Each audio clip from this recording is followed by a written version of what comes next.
Bonjour, nous voilà au large de notre formation et donc cette neuvième vidéo va consister à parcourir ensemble un cas pratique qui ne sera rien d'autre que la phase linéaire ou bien l'intégralité, n'est-ce pas, appliquée à notre assistant d'université qui avait 2200 points d'indice. En termes de consignes, je voudrais d'entrée de jeu exhorter tout un chacun, tout apprenant, à être vraiment très attentif sur ce cas pratique, parce qu'il vous sera d'une utilité sans pareille pour la suite de ce certificat. Prenons le temps de le reprendre après, et je pense qu'à la fin, nous aurons le certificat dans la bouche. Il s'agit pour nous de calcul de salaire net de cet individu. Notre assistant d'université recruté à Abidjan est marié et père de trois enfants, dont deux ont moins de 20 ans et un a entre 20 et 25 ans. Son indice est de 2200 et il bénéficie d'une prime totale de 175 000 francs, répartie comme suit. Une prime académique à hauteur de 125 000 francs et une prime d'encadrement qui se chiffre à 50 000 francs CFA.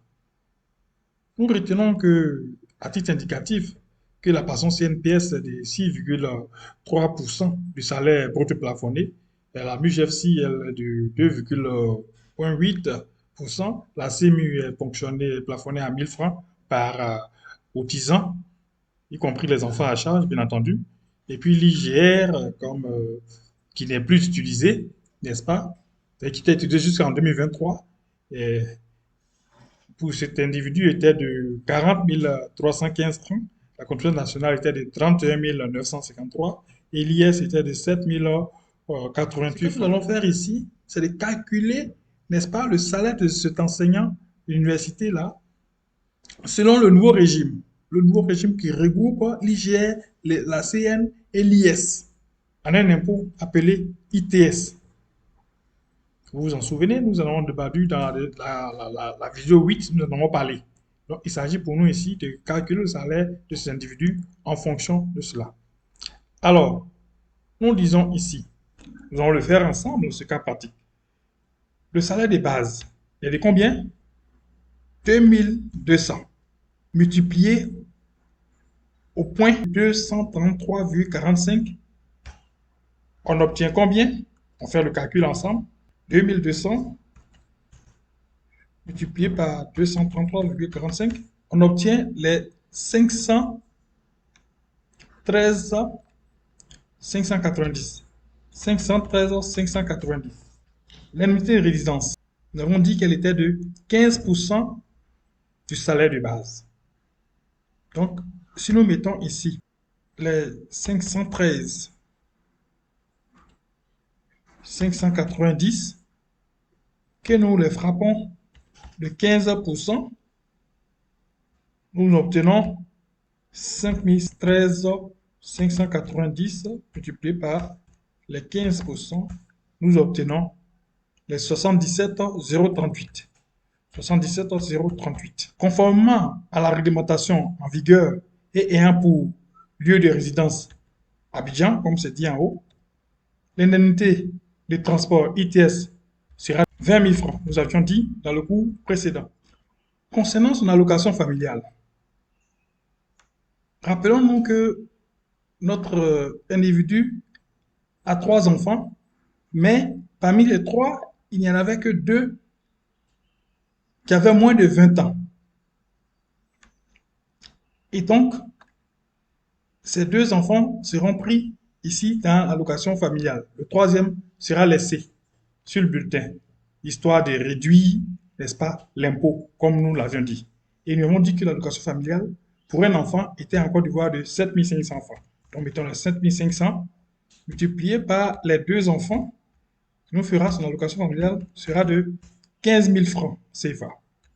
Notre individu appartient à la catégorie A4, donc conformément à la réglementation en vigueur qui prévoit que certains corps de métier, comme les douaniers, les agents des eaux et forêts, les médecins, les assistants d'université et les maîtres d'université, bénéficient d'une indemnité de logement particulière.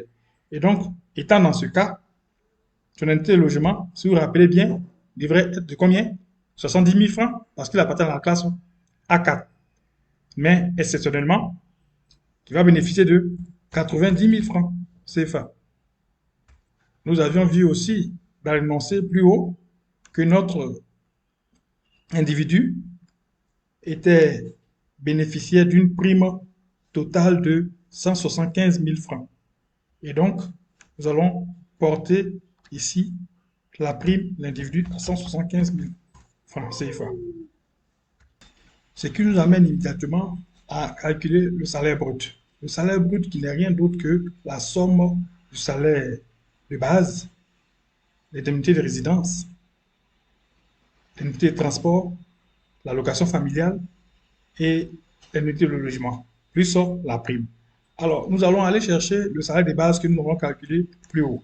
Ici, nous avions eu le salaire de base qui était de 513 590. Nous allons le reporter ici. Nous avions l'indemnité de résidence qui était ici à 73 038. Nous allons la reporter ici, cette indemnité. On pense maintenant à l'indemnité de transport qui, elle, était de 20 000 francs pour cet individu. Nous allons reporter cela ici aussi. L'idée, nous avons l'AF, location familiale, qui est de 15 000 francs que nous reportons ici. Nous avons l'IL qui est de 90 000 francs à cause de son statut particulier.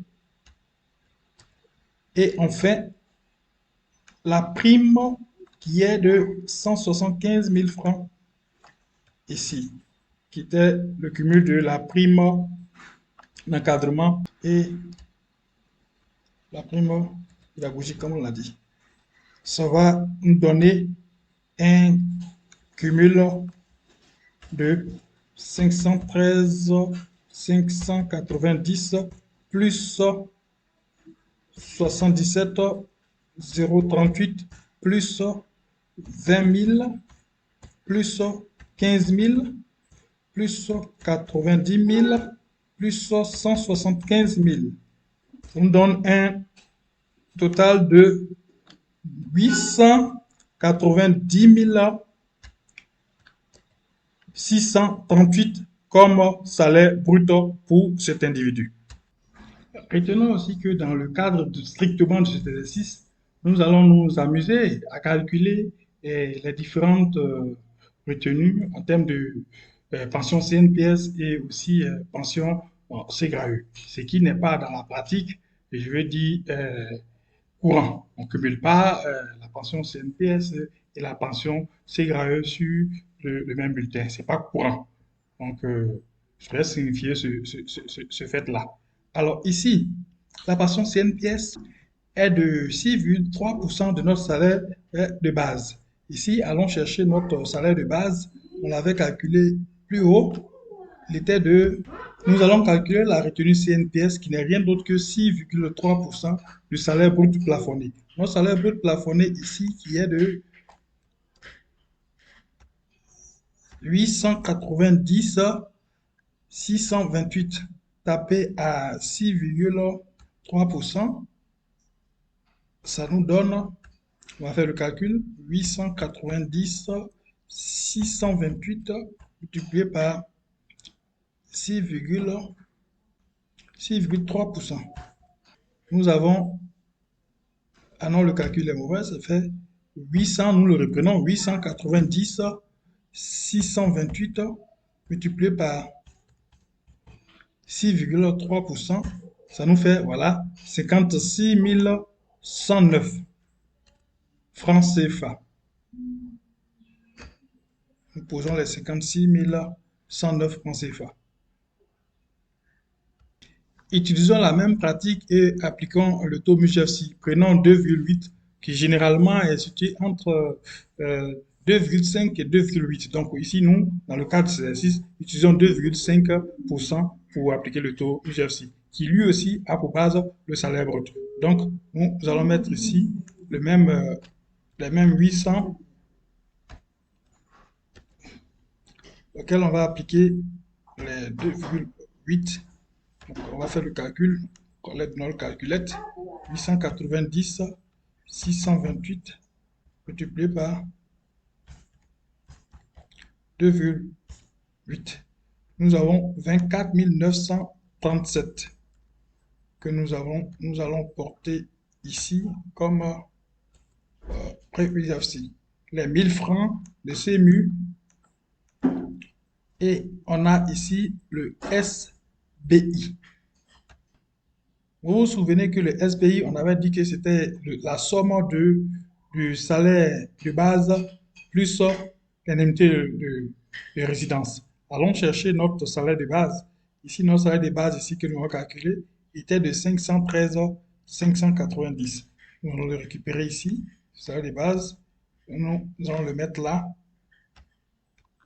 et récupérer aussi notre indemnité de résidence qui était de 77 038. Nous allons le mettre ici et chercher à faire le calcul pour le SBI. Alors, on répare notre calculette. On fera 513 590 plus 77 038. Nous allons avoir 590 628 comme SBI. Étant donné que le SBI est de 590 628, nous allons maintenant passer à la détermination de l'IBS. L'IBS qui, selon ce que nous avons vu dans le module 8, est déterminé à partir d'un tableau.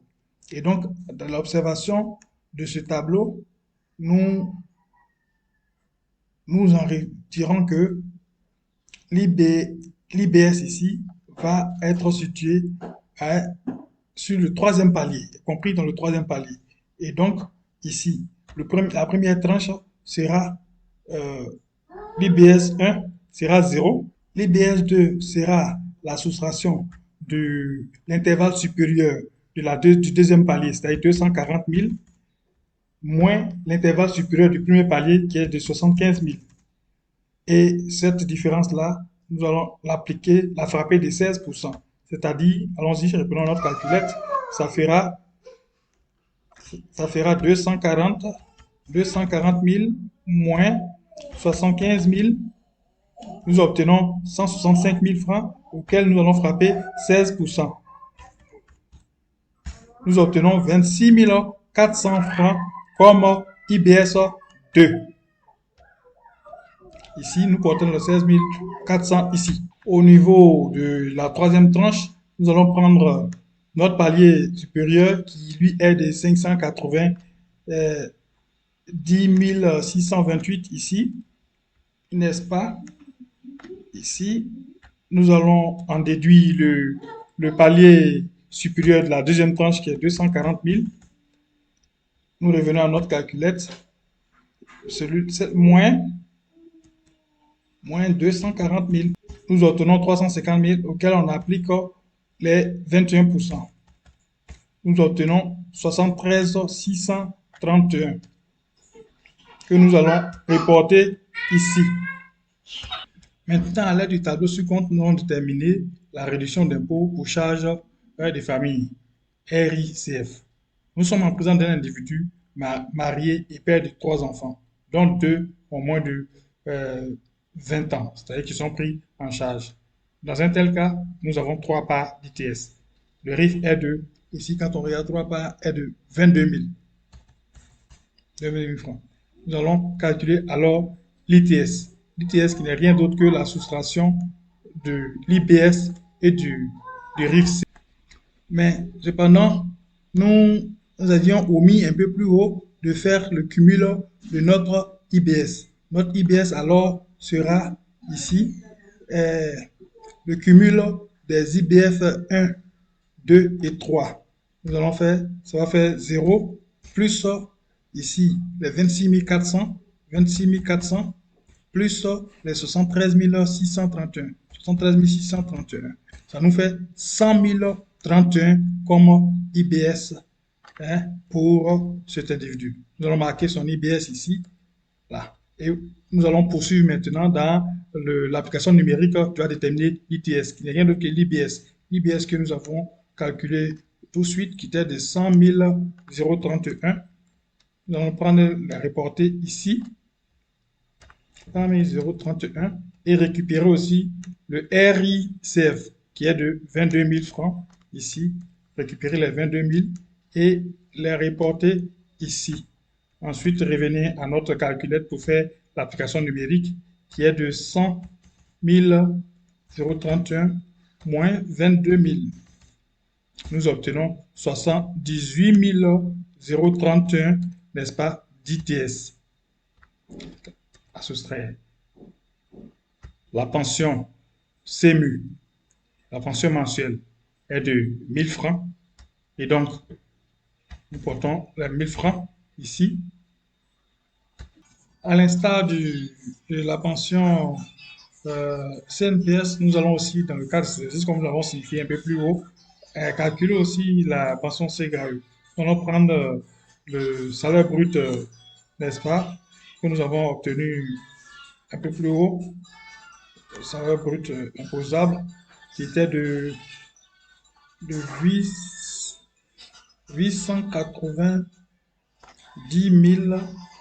628. Nous allons appliquer le taux de... Nous allons lui appliquer le taux de 6,5%. Voilà, pour obtenir, on prend la calculette, 890 628 fois 6,5%, on obtient 57 890 que nous allons reporter ici. Voilà. Et donc, les retenues obligatoires plus les retenues volontaires plus les TS, on aura le total des retenues. Ici, on prendra la pension CGAE que nous voulons calculer. Nous allons prendre la CMU, les 1000 francs de tout à l'heure, et prendre l'ITS que nous avons calculé un peu plus haut, qui était de 78 031. Nous retenons notre calculette pour avoir ce cumul. C'est 57 890 plus les 1000 francs de la CMU plus les 78 031. Nous obtenons un cumul de 136 961 qui seront les retenues à retirer sur le salaire brut. Alors, le salaire net va s'obtenir en faisant la différence du salaire brut qui est de 890 628 et les retenues. Le cumul des retenues 136 921. Nous prenons donc notre calculette encore une fois de plus pour obtenir cette différence. 890 628 moins 136 921. Nous avons un salaire net pour cet individu de 753 705 francs CFA.